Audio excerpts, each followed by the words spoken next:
welcome back to my channel. My name's Clarissa and this is a channel all about crochet and just enjoying the cozy crafty life. In the very first newsletter of 2025, we kind of explored the topic of what trends were going to be popping up or continuing on during this year. And if we were going to combine it all into one single word, I would say the trend is just adding whimsy and magic into our life.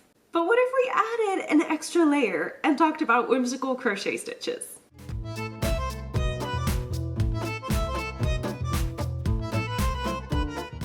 Now, right off the bat, I'm going to be saying that this is a particularly biased list because I made it. It's based on these stitches that I consider whimsical. So please, please, please, in the comments below, tell me what stitches you consider whimsical because I want this to be as all-encompassing as we can make it. I don't want a single crochet stitch to feel left out. And today, while we chat about these whimsical crochet stitches, I'm also going to be sharing some links included in the description box below of projects that you can work up using these stitches. Now, I haven't crocheted or made all of these projects, but I just thought they were interesting and would definitely add a little whimsy either to your life or to your wardrobe. Although, you know, if we're being fair, if we're adding whimsy to your wardrobe, you're also adding whimsy to your life. So, without further ado, let's discuss some of what I consider to be whimsical crochet stitches.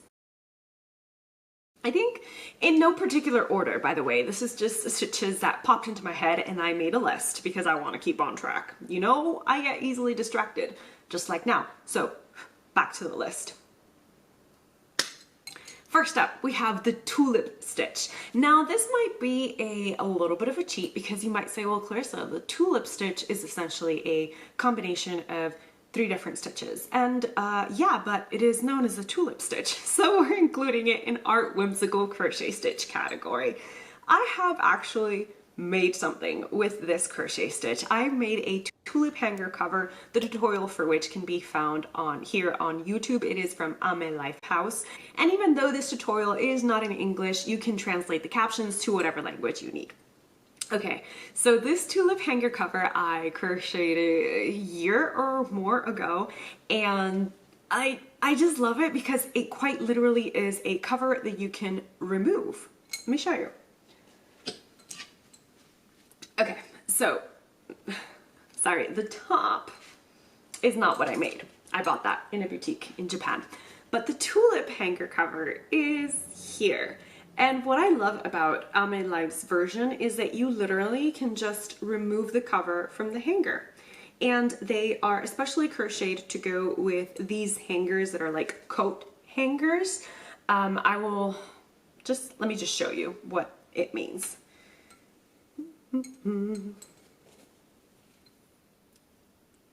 Now, I know that you can find these online, but I bought this in Daiso, which is a Japanese store chain, and I believe they opened one Daiso in Tampa, Florida. Have I gone? No, I have not.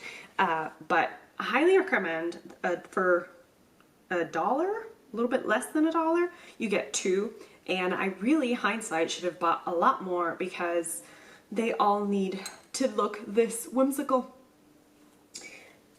Now, the tulip crochet stitch can be used for making many things. I've seen bags like this one from Susie Mew, which I absolutely adore. I've seen headbands like this little tutorial over here.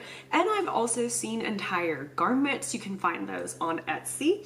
And kind of veering off a little bit from the tulip crochet stitch, I would say that front post or raised stitches are definite ways of adding whimsy to any crochet garment. The prime example here being this one. This is from a hand knitting recipe book, volume 2, summer wear, Daruma. And this lovely top uses raised stitches, and it kind of looks a little bit like oh no, she does incorporate the tulip stitch as well. Look, I'll insert a close-up later, you know, off camera. I'll do a close-up. Editing me will put it in here for you. But I absolutely love all the different whimsical stitches that are incorporated in this one garment, including the tulip stitch. Continuing on with nature related stitches, we also have the strawberry stitch. I think the strawberry stitch is super whimsical because you can just include all of your project to be a strawberry stitch, or sprinkle some strawberry stitches here and there just to add a touch of little cottagecore fairy ambience to whatever it is that you're making. You can make a hat, you can make a sweater, you can make a cushion. And my favorite is, I was on Reddit and this girl bought, I think she bought the cushion pattern, but she wanted a garment, so she kind of just played off of that idea and created her own strawberry sweater. I'll include a picture here because it's just so adorable. Again, I did not make this. The title of the person that did is right on the screen. However, I have completed a project with a strawberry stitch, and that video is on my channel already. I think we completed it last year or maybe the year before, but it doesn't matter because the strawberry stitch is forever, and so is this wrist rest, which is the project that I completed with the strawberry stitch. As you can see, I use it every day and she's still holding up really well. I don't know, just looking at all these strawberries together really makes me happy. Continuing a little bit on with the food theme, another stitch that I think is just really whimsical, based entirely on its name and what you can create with it, is the cupcake stitch. It's been a long time since I've worked a project with the cupcake stitch, and to be fair, I've only worked 2 projects and they were the same. And it was when I was testing the My Sweet Socks pattern from Caroline of Mind and Muse Crafts. This is a toe-up crochet sock pattern that uses the cupcake stitch on the leg of the sock so that you can add whimsy to your socky wardrobe. Also, if you are going for the whimsical, I don't know if dyers are still working this, but you know, these gradient sock blanks, highly recommend for adding a touch of whimsy to your project, especially this cupcake sock, or, you know, aptly named My Sweet Socks pattern. I love this stitch.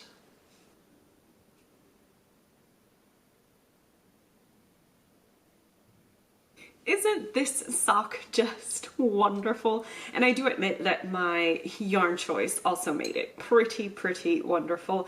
And it's one of the socks that I really want to use just because it adds whimsy to any wardrobe, but also really want to make sure that it lasts a long time. So I think I pull them out like during the month of March because it's my birthday month.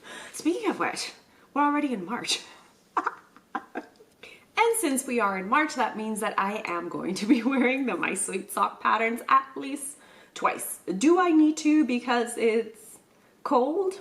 No, absolutely not. But do I need to because I just want to spread some colorful joy? Yes, yes.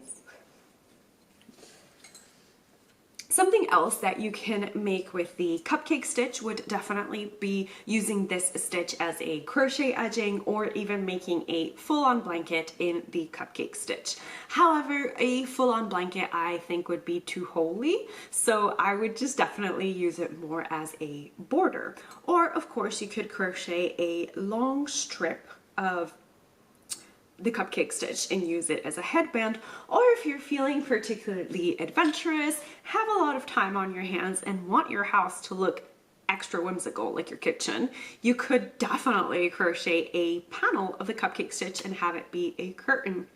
Actually, maybe, should I? No, Clarissa, we are not adding that to our to be crocheted list. No, but maybe you want to. Maybe you want to do that curtain and send me a picture. I would greatly appreciate it. Continuing on with open whimsical stitches, I'm going to suggest the Pico mesh stitch. There's just something about the Pico mesh stitch that reminds me of the Secret Garden. And by that, I just mean any garden that has a rose trellis, because that is what the Pico mesh stitch reminds me of, a rose trellis, which is why I've designed a sock pattern, the Maya sock pattern, which is a toe-up crochet sock whose leg is made up of this mesh stitch. I've done 2 versions of that sock. I've done like just a mid-leg version, and then a full-on right below the knee version that really might be my favorite one. I'll include pictures, of course, right here, because I have to say that I fully enjoyed crocheting the Maya socks. If you're wondering, I'm also going to be linking that in the description box below, but you can purchase the PDF pattern in Ravelry. Now, what else could you make with this Pico mesh stitch? I want to hear your thoughts, okay? Because I think this is a really fun stitch to crochet a kind of layering piece. So a summer layering piece. Let's say you're going to the beach and you want a beach cover up. Well, Evelyn and Peter has you covered, quite literally, with the Palmar pullover. It looks like such a stunning piece to wear to the beach, over your bathing suit, or even just, you know, to go out doing groceries with a little tank top underneath or a nude bra, however you want to style it. I think the Palmar pullover would definitely add whimsy to any wardrobe. And okay, maybe you don't like the Pico mesh stitch to create a garment or a pair of socks. Well, I do have another pattern for you. This one is a drawstring bag, and it's in the shape of a pineapple. How more cutesy can you get? You can purchase it digitally, and of course the link is in the description box. Another stitch that I think can be used to create many a whimsical thing is the popcorn stitches. Now, I already touched on a little bit on how I think that raised textural stitches are great for adding whimsy to your garment or to whatever it is that you're crocheting. And I have a first-hand experience here because, as I shared in the previous podcast, so the previous video, which is the February Makes video, I crocheted up a little mushroom inspired hat. This is, think of the scientific name. I'll put the scientific name of the mushroom, but it is everyone's favorite fantastical mushroom with the red cap. And I've created the little dots or warts, as they're properly called, that you find on this mushroom with the popcorn stitch. So it just adds a beautiful textural raised detail to this beret that I think really, really plays into the mushroom theme. And also the red, just the color combination, okay? I think is so fantastical.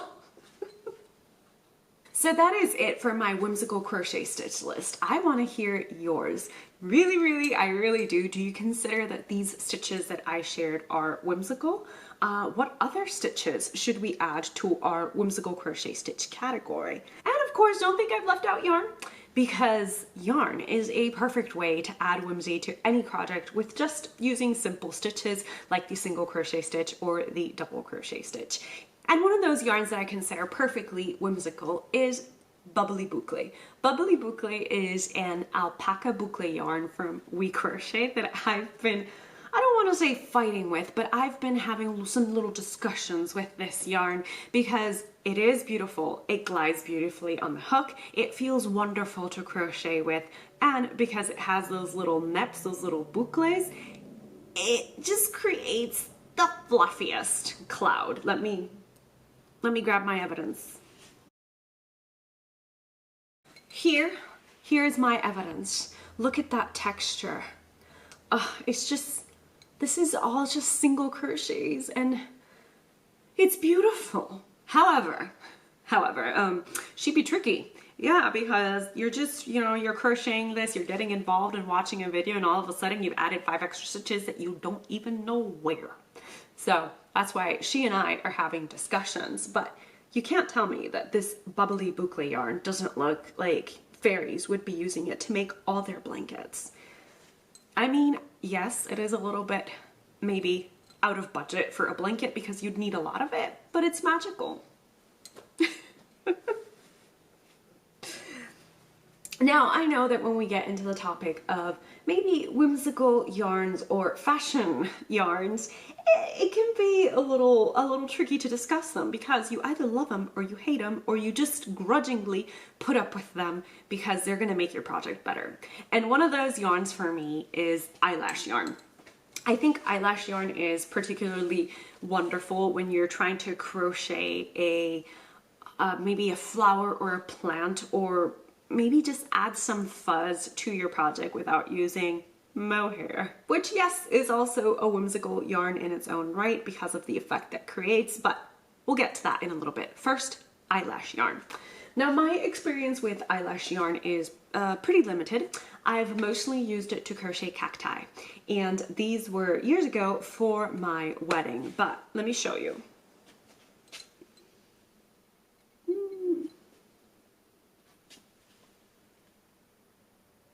Somewhere in this office we have crochet succulent book. I'll be right back.